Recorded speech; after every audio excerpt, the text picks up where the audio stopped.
सलमान अकरम राजा साहब के पास मैंने जरा जाना है। सलमान साहब ये बताइएगा कि ये हम देख रहे हैं, ज़ाहिर है पॉलिटिकल डिबेट अभी नहीं, पॉलिटिकल डिबेट पर तो हम इस पर बात कर रहे हैं। शहबाज शरीफ साहब ने ट्वीट की, उन्होंने उसमें इसका हवाला दिया। मरियम नवाज साहिबा ने कहा इंसाफ कभी अधूरा नहीं होता, मुकम्मल इंसाफ का तकाजा है कि जिस तरह जज को बरतरफ किया गया उसी तरह उसके बदउनवान फैसलों को भी कलअदम करार दिया जाए।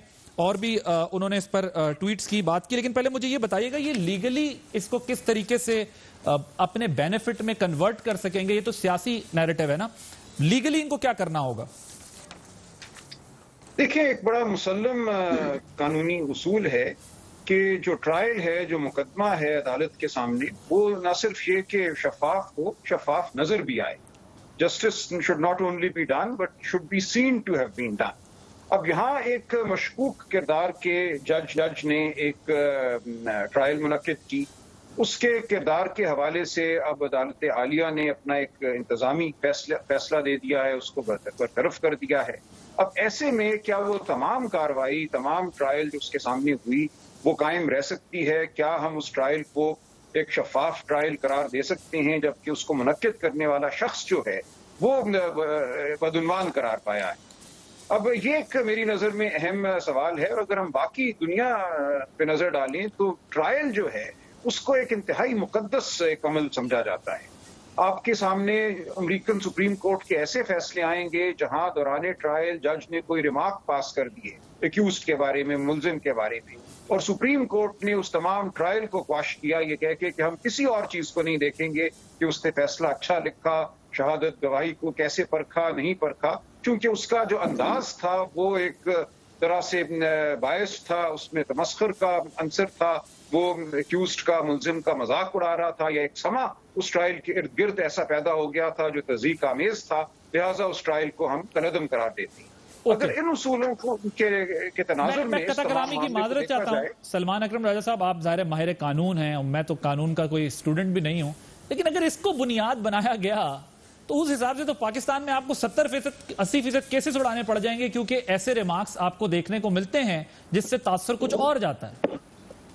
देखिए, नहीं होना चाहिए। ये बहुत बुरी रविश है जो पिछले कई सालों से हमारे मुल्क में राइज हो गई है कि सिर्फ मुकदमा नहीं चलता, मुकदमे में एक तमस्खुर भी उड़ाया जाता है एक्यूज्ड का या किसी फरीक का। ये नहीं होना चाहिए। अदालती अमल इंतहाई मतानत पर मबनी एक अमल होना चाहिए। जज साहिबान को इंतहाई अपने आप को काबू में रखना चाहिए, कुछ भी उनके जज्बात हों, कुछ भी उनके, और अगर उनके जज्बात वाकई किसी फरीक के हवाले से बहुत सख्त हैं तो उनको ट्रायल से हट जाना चाहिए। और ट्रायल के इर्द गिर्द जो उन बयानात की बुनियाद पर टॉक शो होती हैं और एक पूरा माहौल कायम हो जाता है, ये एक नई एक विश है जो पाकिस्तान ने दुनिया को अता की है। दुनिया में इसको इंतहाई मायूब समझा जाता है कि ट्रायल के दौरान मीडिया ट्रायल भी। ठीक सर, अब ये बताइएगा ना, बात यह है कि अगर वीडियो का मामला है, ठीक, जिस तरह मरियम नवाज साहिबा खुद भी कहती रही कि जज ने वीडियो की तस्दीक कर दी है, हुकूमत की तरफ से उस वक्त जब ये केस आया तो उन्होंने कहा फॉरेंसिक ऑडिट कराएगी हुकूमत, ये भी बात निकली थी, लेकिन फिर वो बात इधर उधर हो गई।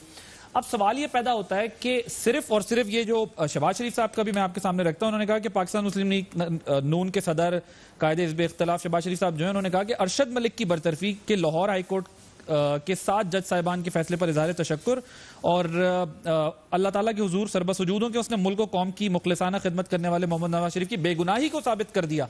इससे नवाज शरीफ साहब की बेगुनाही कैसे साबित हो रही है?